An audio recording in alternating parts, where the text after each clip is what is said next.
9/11 attack, ये एक ऐसा अटैक था, एक ऐसा आतंकवादी हमला था जो कि पूरा विश्व भूल नहीं सकता और पूरा विश्व सहम गया था। ख़ास करके अमेरिका तो भूल ही नहीं सकता। हम लोग भी बहुत छोटे थे क्योंकि ये घटना है 11 सितंबर 2001। ये घटना है 11 सितंबर 11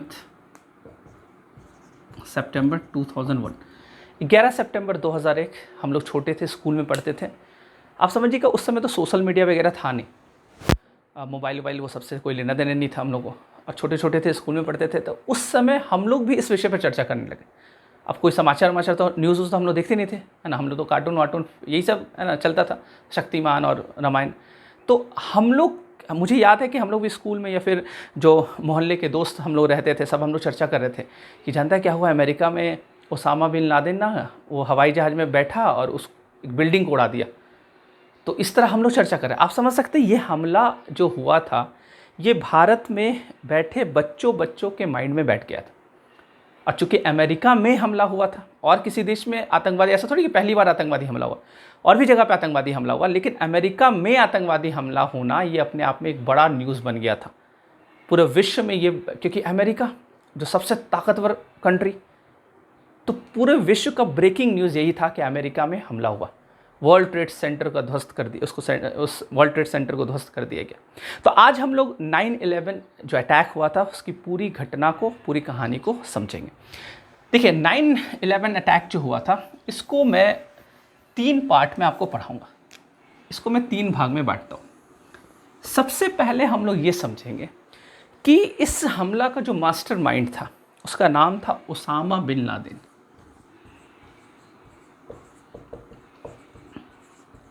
अब ये ओसामा बिन लादेन था कौन? क्यों कहते हैं कि खौफ का दूसरा नाम ओसामा बिन लादेन? क्यों इतना खौफ बना कर रखा था पूरी दुनिया में? तो ओसामा बिन लादेन कौन था उसके बारे में थोड़ा चर्चा करेंगे। साथ ही साथ हम लोग देखेंगे जो 9/11 अटैक हुआ था WTC पे, मतलब वर्ल्ड ट्रेड सेंटर पे, और साथ ही साथ जो अटैक हुआ था वो पेंटागन पे, ठीक है। तो WTC और पेंटागन, अब हम लोग देखेंगे वर्ल्ड ट्रेड सेंटर और पेंटागन कैसे अटैक किया गया था, है ना। किस फ्लाइट पे को हाईजैक किया गया था, कैसे, क्या ओसामा बिन लादेन इसका ग्रुप वाला लोग क्या अपने यहाँ से हवाई जहाज़ को लेके आया था या फिर अमेरिका का कोई हवाई जहाज़ को हाईजैक किया था, तो उसको हम लोग देखेंगे। और साथ ही साथ इसमें हम लोग ये देखेंगे कि ओसामा बिन लादेन पे फिर आगे चलकर 2011 में हम लोग ये देखेंगे कि ओसामा बिन लादेन पे अटैक किया गया और ओसामा बिन लादेन का सफाया कर दिया गया, मतलब इसको मार दिया गया, जिसके लिए US गवर्नमेंट एक ऑपरेशन चलाया था, ऑपरेशन नेपट्टून स्फीयर। ठीक है, तो इस ऑपरेशन के बारे में भी हम लोग जानकारी लेंगे। Operation Neptune sphere, operation Neptune sphere. ठीक है, तो ये हम लोग 3 पार्ट में इसको क्या करेंगे, इसको हम लोग 3 पार्ट में देखेंगे। ओसामा बिन लादेन, WTC और पेंटागन, और ऑपरेशन नेपट्टून स्फीयर। देखिए सबसे पहले समझते हैं ओसामा बिन लादेन ये एक खूंखार आतंकवादी कैसे बना। एक खूंखार आतंकवादी कैसे बना, जबकि ये तो बड़ा पैसा वाला था, एक रईस खानदान से बिलोंग करता था। ओसामा बिन लादेन का जन्म जो हुआ था, इसका जो बर्थ हुआ था वो हुआ था 10 मार्च को, 10 मार्च 1957। 10 मार्च 1957 ओसामा बिन लादेन का जन्म जो हो रहा था, ये सऊदी अरेबिया में इसका जन्म हुआ था, रियाद में।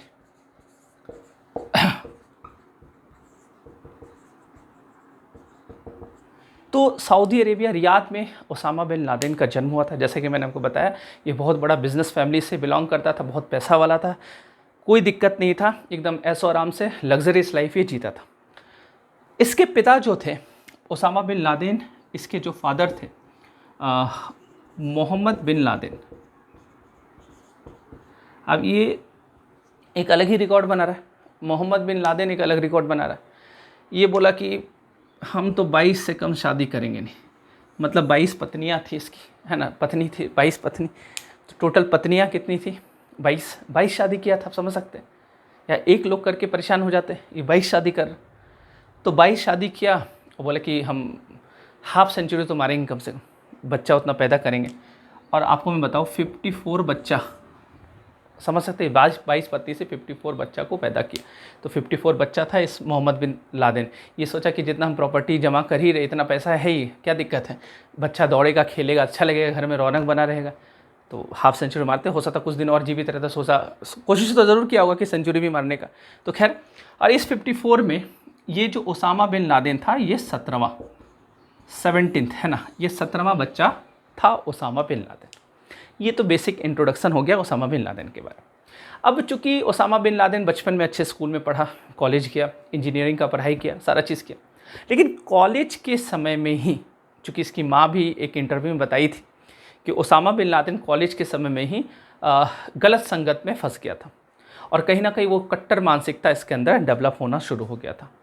और वो जो कट्टर मानसिकता है, जो इस्लामिक कट्टर मानसिकता है, वो इसके अंदर बहुत तेज़ी से बना, और कहीं ना कहीं ये अमेरिका को अपना दुश्मन मानना शुरू किया। वो दरअसल हुआ ये था, एक बार इराक अटैक कर दिया था सऊदी अरब पे, और जब इराक और सऊदी अरब पे जब विवाद चल रहा था, तो इसने कहा कि मैंने एक संगठन बनाया है, उसका नाम है अलकायदा। अलकायदा का ये फाउंडर था, है ना, अलकायदा आपने सुना होगा, आतंकवादी संगठन था। और सऊदी अरब वहाँ पे सरकार को इसने बोला कि आप मुझे मौका दीजिए, इराक वाले का मैं ये कर दूंगा, नामो निशान मिटा दूंगा। लेकिन सरकार ने मौका नहीं दिया, और सऊदी अरेबिया कहीं ना कहीं, सऊदी अरब और अमेरिका के बीच में गठबंधन हो गया।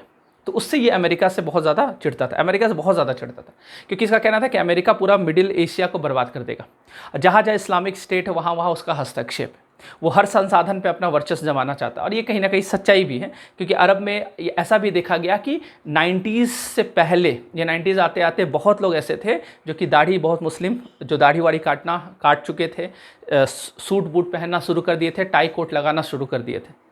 लेकिन एक ऐसा जियोपॉलिटिक्स आप देखिएगा, एक ऐसा दौर चलता है, जब 1991 में सोवियत संघ है ना, जब कोल्ड वॉर एरा का ख़त्म हो गया था, यूएसए अपना दबदबा, टीना जॉर्ज बुश ने नारा दिया था, देयर इज़ नो अल्टरनेटिव, अब मेरा कोई विकल्प नहीं है, अब हम ही वर्चस्व वाली, मतलब सबसे शक्तिशाली कहीं ना कहीं सरकार है, सबसे शक्तिशाली देश है। तो अब अमेरिका कहीं ना कहीं हर जगह पे, जहाँ जहाँ तेल है, जहाँ पे संसाधन, वहाँ पे वो अपना वर्चस्व स्थापित करना चाहता था कि अमेरिकन कंपनी ही वहाँ डील करे पूरे विश्व में, हम ही डील करेंगे सारा।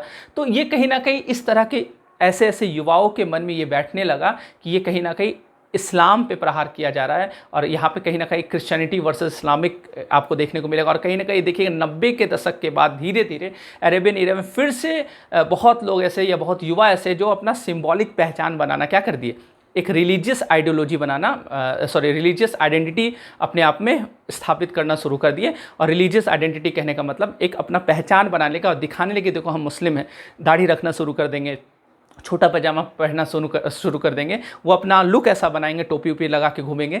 तो वो जो सूट बूट वाले जो लोग थे, वो लोग सूट बूट खोल के फिर से कुर्ता पजामा और दाढ़ी और ये टोपी ओपी ये सब लगाना क्या करेंगे, शुरू कर देंगे। तो कहीं ना कहीं ये चीज़ दिखाता है कि ये कट्टरता की तरफ उनको क्या कर रहा है, प्रेरित कर रहा है। और जैसे कि मैंने आपको बताया कि एक रिलीजियस आइडेंटिटी वो अपना दिखाना चाहते थे। अब ये कहीं ना कहीं रिलीजियस लड़ाई भी हो गया, और ये लोग फिर जिहाद का नारा, जिहाद के लिए लड़ना है हम लोग को, खुदा का यही मैसेज है। तो आप समझिएगा, ये ओसामा बिन लादेन भी युवा था, और इस तरह के एक्सट्रीमिस्ट लोगों के चक्कर में फंसते फंसते इसका भी दिमाग है ना ब्रेन वॉश हुआ, और ये अलकायदा जैसा संगठन बना लिया, जो कि वर्ल्ड का सबसे खतरनाक उस समय का संगठन था, अलकायदा। तो आप समझिएगा, अलकायदा का संस्थापक भी कौन था, ओसामा बिन लादेन। तो ये भी आप जान लीजिए, यही ओसामा बिन लादेन जो था, ये अलकायदा, ये अलकायदा का भी क्या था, ये आप कह सकते हैं ये फाउंडर था। और अलकायदा का स्थापना इसका 1988 में अलकायदा का स्थापना हुआ था, अलकायदा का ये फाउंडर था। अलकायदा में ये जो लोगों को भर्ती करता था, उसका ये नहीं देखता कि फिज़िकली वो कितना फिट है, इसको पता था कि हम फिज़िकली फिट कर देंगे लोगों को। बहुत सारा कहानी चलता है, हम लोग बचपन में कहानी सुनते थे, हम लोग जब ओसामा बिन लादेन का नाम बहुत हाईलाइटेड होने लगा क्योंकि अमेरिका पे अटैक किया था, तो उस समय ये हम लोग सुनते थे, पता नहीं इसमें कितनी सच्चाई है। बोलते थे कि ओसामा बिन लादेन रस्सी पे चलता है, और रस्सी पे चलते चलते वो पीछे ऐसा निशाना बनाता, जहाँ वो निशाना बनाता वहीं पे गोली चला देता, मतलब जहाँ पे गोली चला एकदम सटीक निशाना उसका लगता था, रस्सी पे चलते चलते वो निशाना लगा देता था, तो निशाना उसका चूकता नहीं था। वैसे ये अपने जितने इसके फॉलोअर्स थे उन लोगों को क्या कर रहा था, अलकायदा के जो मेंबर्स थे उन लोगों को ये ट्रेनिंग देता था। तो कहने का मतलब यही हुआ, रस्सी पे चलने का हम लोग छोटे थे इस तरह बोलते थे, कहने का मतलब वही हुआ कि रस्सी पे चलना, या फिर एक जो एक आर्मी को जो ट्रेनिंग दिया जाता है उससे भी ज़बरदस्त ये क्या करता था, ट्रेनिंग देता था। अच्छा, पहला ये ट्रेनिंग क्या देता था, पहला ट्रेनिंग ये देता था कि ऐसे व्यक्ति को ये चुनता था जो मरने के लिए तैयार, जिसका कहीं ना कहीं ब्रेन खुद काम नहीं कर रहा है और इसके कंट्रोल में। तो हर एक सदस्य अलकायदा का कहीं ना कहीं इसके कंट्रोल में था, रिमोट कंट्रोल इसके, वो सब बस एक कठपुतला बन गया था। उसको बोला गया था तुमको मरना है तो मरना है। और मरना क्यों है? क्योंकि हम लोग को क्या करना है, जिहाद के लिए लड़ना है, हम लोग इस्लाम के लिए लड़ेंगे। अगर तुम इसमें शहादत अगर तुमको मिल जाता, तुम शहीद हो जाता, तो तुमको डायरेक्ट क्या मिलेगा, जन्नत मिलेगा। और जीत जाता तो तुम गाजी कहलाएगा। तो इस तरह का माइंड वॉश ये करना क्या करता था, शुरू करता था। जो जिसका ये माइंड वॉश करता था, इस तरह के लोग को ये ढूंढता था जो कि इसके चंगुल में पूरा क्या हो जाए, फंस जाए और उसका दिमाग इसके अनुसार चले। वैसे लोगों को फिर वो ट्रेनिंग देता था, फिजिकली ट्रेनिंग, बंदूक चलाने का ट्रेनिंग, हवाई जहाज उड़ाने का ट्रेनिंग, ये सब चीज़ सारा ये करता था। तो ओसामा बिन लादेन बड़ा खूंखार और ख़तरनाक व्यक्ति है, आपको यहाँ पे देखने को मिलता है। अब इसने योजना बनाया 2001। इससे पहले भी इसने बहुत जगह पे अमेरिका को परेशान किया था, छोटा छोटा जगह पे हमला किया था। अब इसका टारगेट था बड़ा, इसका टारगेट था बड़ा, और ये चाहता था कि हम अमेरिका पे कहीं ना कहीं आप कह सकते हैं उसके गुरूर पे हमला करें, है ना। उसका जो शान है, उसका जो ताज है, उसको हम क्या करें, ध्वस्त करें और उसको कहीं ना कहीं ज़मीन पर लाए, घुटने पे लाए। ये इसका लक्ष्य था और लक्ष्य की पूर्ति भी कहीं ना कहीं होती है। और मैं आपको बताऊं, WTC और पेंटागन, इसको अभी हम लोग देखेंगे। इसमें एक नाम मैं आपको बताता हूँ, उसका नाम था, एक व्यक्ति था जो इसी के गुट का था, उसका नाम था मोहम्मद एट्टा। मोहम्मद एट्टा ये लीड कर रहा था इस हमले को। देखिए दरअसल बात ये है, ओसामा बिन लादेन इस हमले में गया नहीं था, है ना, ये नहीं था इसमें शामिल। इसमें टोटल 19 आतंकवाद योजना बनाया, 19 आतंकवाद का एक टीम बना और मास्टरमाइंड ओसामा बिन लादेन और भी कुछ इसके ग्रुप के लोग थे। उन लोगों ने योजना बनाया कि किसको क्या क्या करना है। इन लोगों ने योजना बनाया कि अमेरिका में जाना है, वर्ल्ड ट्रेड सेंटर को देखना है। वर्ल्ड ट्रेड सेंटर कहाँ पे? न्यूयॉर्क में। याद रखें, ये न्यूयॉर्क का शान था, है ना, ये न्यूयॉर्क का क्या है, शान था। और उस एक ज़माने में ये विश्व का सबसे ऊंचा बिल्डिंग था, मतलब 100 मंजिला से भी ज़्यादा, समझ सकते हैं, है ना, 100 तल्ला से भी ज़्यादा इसका क्या था, आप समझ, इसमें फ्लोर था, 100 फ्लोर से भी ज़्यादा माना जाता, लगभग 110 के आसपास फ्लोर था इसमें। तो आप समझ सकते कितना ऊंचा बिल्डिंग होगा। यहाँ 3-4 तल्ला जब चढ़ जाते हैं या मॉल वॉल जाते हैं, 8 है ना, 8 या 9 फ्लोर में हम लोग जब जाते हैं तो लगता है नीचे देखने में अजीब लगता है। अब सोचिए 100 फ्लोर, है ना, कितना ज़्यादा ऊंचा बिल्डिंग था। तो ये वर्ल्ड ट्रेड सेंटर एक शान, है ना। और पेंटागन जो था ये दरअसल ये वाशिंगटन डीसी में था। ये था कहाँ पे? वाशिंगटन डीसी, मतलब यूएस का राजधानी। राजधानी में हमला करना, समझ पा रहे हैं आप?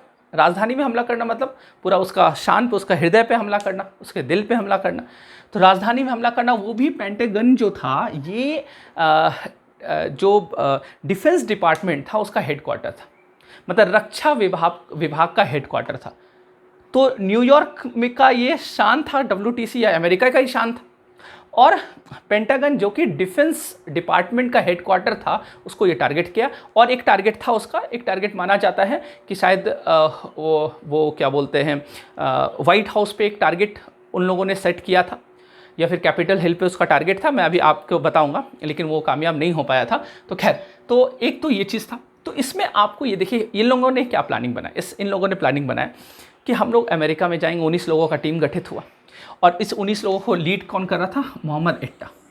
ये मिस्र का व्यक्ति था, मिस्र का रहना इजिप्टियन था और इजिप्ट का था। और ये इसके अंदर भी कहीं ना कहीं वही बहुत कम उम्र था इसका, 68 में इसका जन्म हुआ था और 2001 में, आप समझ लीजिए कितना, 33 साल। तो 33 साल की उम्र में, 33 साल की उम्र में ये क्या सोच रहा है कि मुझे, आप सोचिए कि इसका कैसा माइंड वॉश इन लोगों का किया होगा कि इसको पता है कि हम मरने वाले। अच्छा, मर क्यों रहे हैं? ऐसा नहीं कि हम जेल में हैं, कुछ अपराध किए, हमको फांसी मिलने वाला, तब तो अलग बात है। लेकिन ये मर रहे क्योंकि इसको पता है कि हमको अटैक करना है, फ्लाइट को लेकर के, है ना, विमान को लेकर के बिल्डिंग से टकराना, उसमें तो ये बचने का कोई संभावना नहीं रहेगा। इसको पता था कि हम मरने वाले। इसने अपने वसीयत में बहुत कुछ लिखा भी था। इसने अपने वसीयत में लिख दिया था कि जब मैं मरूंगा तो कोई चिल्लाएंगे नहीं, हल्ला नहीं करेंगे, शांत रहेंगे, क्योंकि अल्लाह नहीं चाहता है कि कोई हल्ला करे, क्योंकि मैं अल्लाह के काम करने के लिए जाता। आप सोचिए, इन लोग के माइंड में बैठा था कि मैं ईश्वर के लिए काम कर रहा हूँ, ईश्वर को इन सब चीज़ से क्या लेना देना। हम लोग ईश्वर को क्या करते, बदनाम करते। और मेरा सब जो, जब मेरा बॉडी जो रहेगा उसको जब दफनाया जाएगा तो जो दफनाने वाला होगा वो ग्लव्स व्लव्स लगा के अच्छे से हम मुझे नहलाएगा, अच्छे से सब चीज़, ये सारा चीज़ लिखा था पहले ही।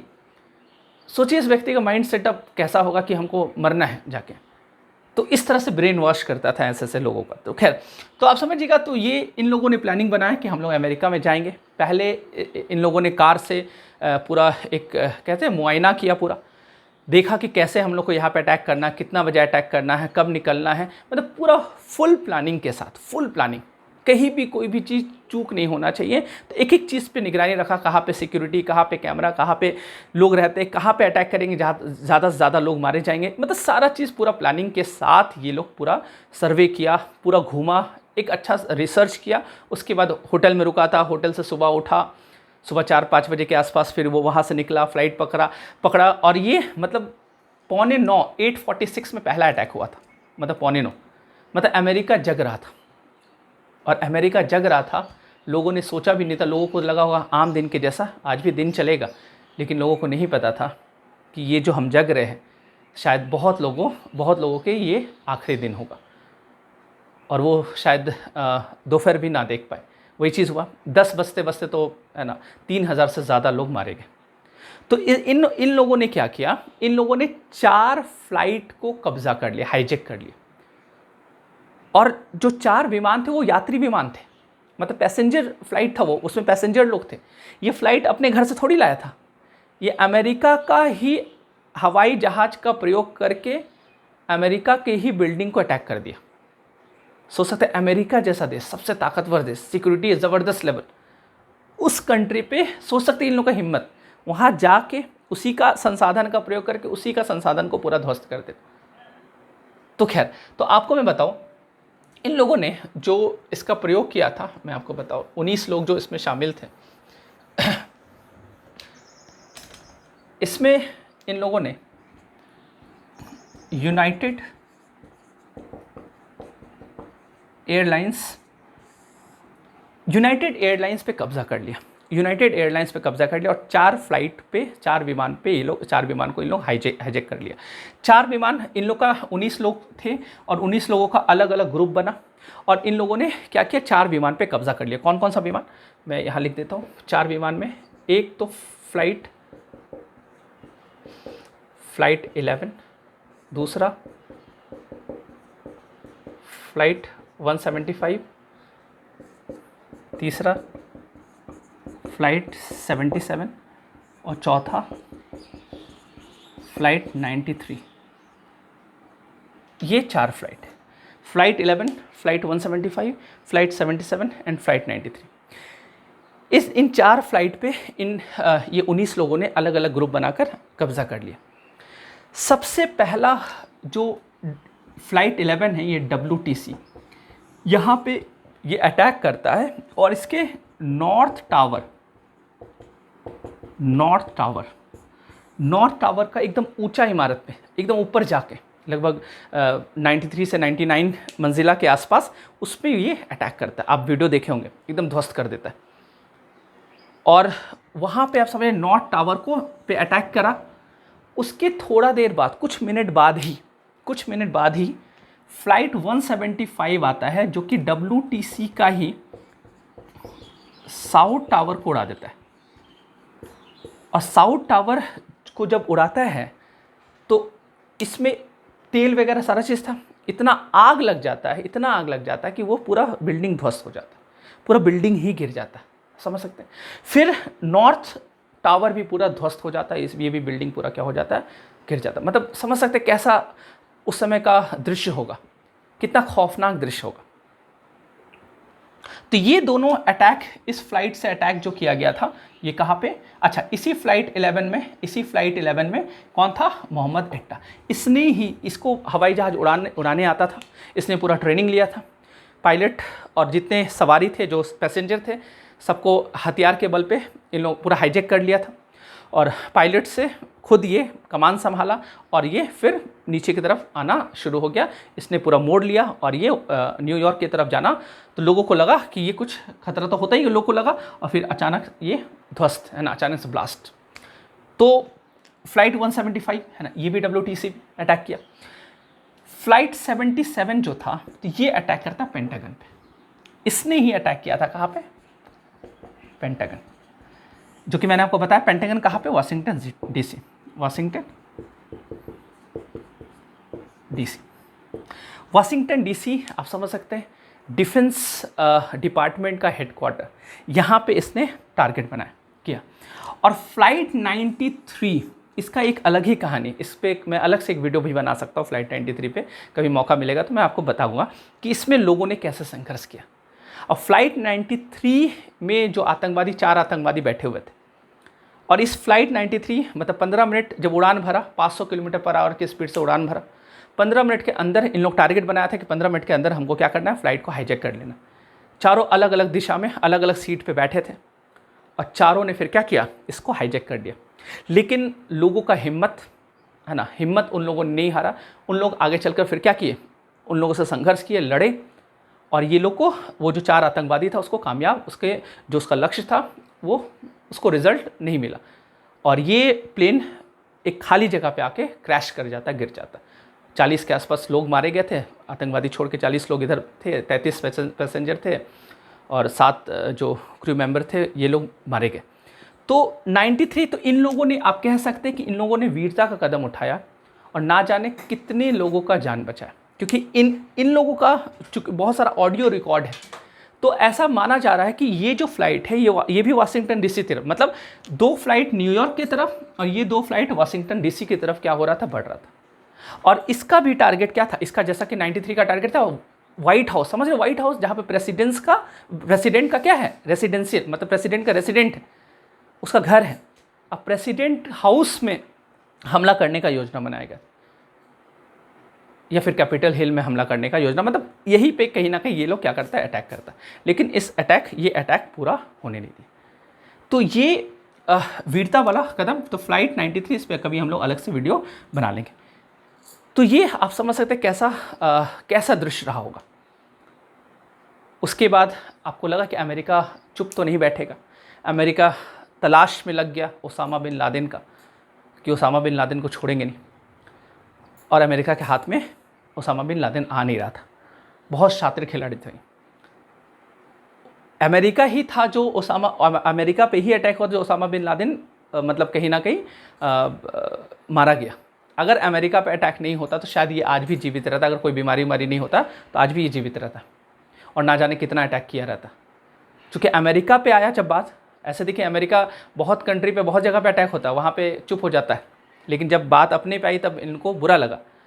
और 2011 में, 2010 से इसके बारे में पता करना शुरू किया, और पता चला कि ये जो ओसामा बिन लादेन है ये पाकिस्तान में छुपा हुआ है। पाकिस्तान इसको शरण दिया होगा। पाकिस्तान तो खुल के नहीं बोल रहा है कि हम इसको शरण दिए, लेकिन कैसे बिना पाकिस्तान के इजाज़त के कैसे छिपा रहेगा इतने दिन तक।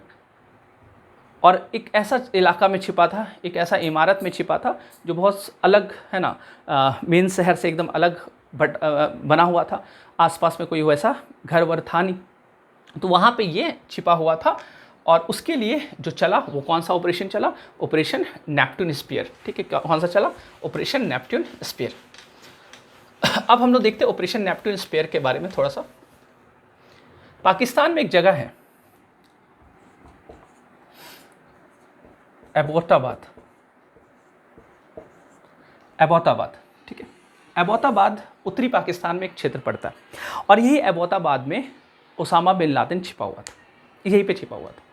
जब यूएस को पता चला इसके बारे में, तो यूएस प्रेसिडेंट उस समय बराक ओबामा थे, और बराक ओबामा ने ये पूरा लाइव दृश्य देखा, क्योंकि जितने मिलिट्री लोग थे, जो आर्मी लोग थे, उन लोग के पास सब जगह पे कैमरा वैमरा सब जगह लगा हुआ था। और एबोटाबाद में जाकर ऑपरेशन नेपट्यून स्पीयर चलाया गया। उन लोगों का कहना था कि जो बिल्डिंग हम लोग को मिला है उस बिल्डिंग को ही ध्वस्त कर देते, सबसे अच्छा रहेगा, उस बिल्डिंग को ध्वस्त कर देते। एक तो ये प्लानिंग था, लेकिन ओबामा साहब का कहना था, जो प्रेसिडेंट थे उस समय यूएस के प्रेसिडेंट बराक ओबामा, उनका कहना था कि अगर हम बिल्डिंग को उड़ा देते तो कैसे हम लोग को पता चलेगा कि ओसामा बिन लादेन मारा गया अभी कि नहीं मारा गया, ये पता कैसे चलेगा? और ऐसे बिल्डिंग को उड़ा देंगे तो हो सकता है पाकिस्तान से भी हमारा रिलेशन उतना अच्छा ना रहे। तो सारे चीज़ पे डिस्कशन करने के बाद इन लोगों ने डिसाइड किया नहीं, हम अपने सबसे बेस्ट जो बेस्ट आर्मी है उसको उतारेंगे इसमें, और सबसे बेस्ट टीम, एक सबसे बेस्ट ग्रुप ऑफ आर्मी का एक टीम गठित किया गया, और उन लोगों को ये जिम्मेदारी दिया गया कि तुमको ओसामा बिन लादेन को एकदम टपका के आना, उसको छोड़ना नहीं, और उन लोगों का क्या करना, बदला लेना। और आर्मी आप समझ सकते हैं, जो सबसे बेस्ट आर्मी थे उन लोगों का टीम बनाया गया, तो असफल कैसे होते। तो ऑपरेशन नेपटून स्पेयर चला और एबोटाबाद में अटैक किया गया उस बिल्डिंग पे। उस बिल्डिंग में घुस के जितने लोग थे सबको, जितने आतंकवादी थे सबको मारा गया। अच्छा, उसमें बच्चे लोग भी थे, बच्चे लोग को बाहर कर दिया गया, महिलाएं भी थी उसमें, है ना। और रात में ये हमला हुआ। अच्छा, यहाँ पे इस ऑपरेशन में टारगेट इस तरह से किया गया। ये ऑपरेशन भी अलग से, मैं एक स्टोरी है, बहुत बड़ा स्टोरी है, तो उसको मैं अलग से एक वीडियो बना दूंगा। आज तो मैं ओवरऑल चीज़ आपको बता रहा हूँ, ये ऑपरेशन पे अलग से वीडियो बना दूंगा। उसमें आप देखिएगा कैसे इस ऑपरेशन में अमेरिका ने डिसाइड किया कि हेलीकॉप्टर, ऐसे हम लोग को ऐसा हेलीकॉप्टर का प्रयोग करना जो रडार के भी पकड़ में नहीं आए, जो साउंडलेस हो, आवाज़ भी नहीं करे, और फिर उसके बाद अटैक करके मार के फिर तुरंत हम लोग को वहाँ से निकलना भी है, ताकि अमेरिका पुलिस या आर्मी के चुंगल में हम लोग फंसे नहीं। तो ये किया भी। और चूँकि अच्छा, अमेरिका से ये अटैक हुआ क्या, नहीं अमेरिका से नहीं, अफ़गानिस्तान से हुआ। चूँकि अफ़गानिस्तान में भी वहाँ पे आर्मी बेस था अमेरिका का। अफ़गानिस्तान में एक जगह है, उसका नाम है जलालाबाद। जलालाबाद ये अमेरिका में एक जगह है, सॉरी अफ़गानिस्तान में एक जगह है। यहाँ पे अमेरिका का सैन्य बेस था, आर्मी बेस था, और यहीं से उड़ान भरा एबोटाबाद में, और ये एबोटाबाद में जाकर ये ऑपरेशन चला है। तो ऐसे जाकर फिर फाइनली वहाँ पे एक अलग ही जश्न का माहौल रहा अमेरिका में, और बराक ओबामा ने कहा कि अब सही मायने में न्याय मिला, अब हम लोग को, उन लोगों को जस्टिस मिला, और अमेरिका में एक अलग जश्न का माहौल था। ये घटना 2 मई का था, है ना। ये घटना जो है, ये मैं आपको बता दूँ, 2 मई 2 मई 2011 ये घटना, और ये अंत हुआ एक खूंखार व्यक्ति ओसामा बिन लादेन। तो ये पूरी कहानी 9/11 अटैक से था। तो मिलते हैं हम लोग नेक्स्ट क्लास में। आज के इतना ही, थैंक यू सो मच।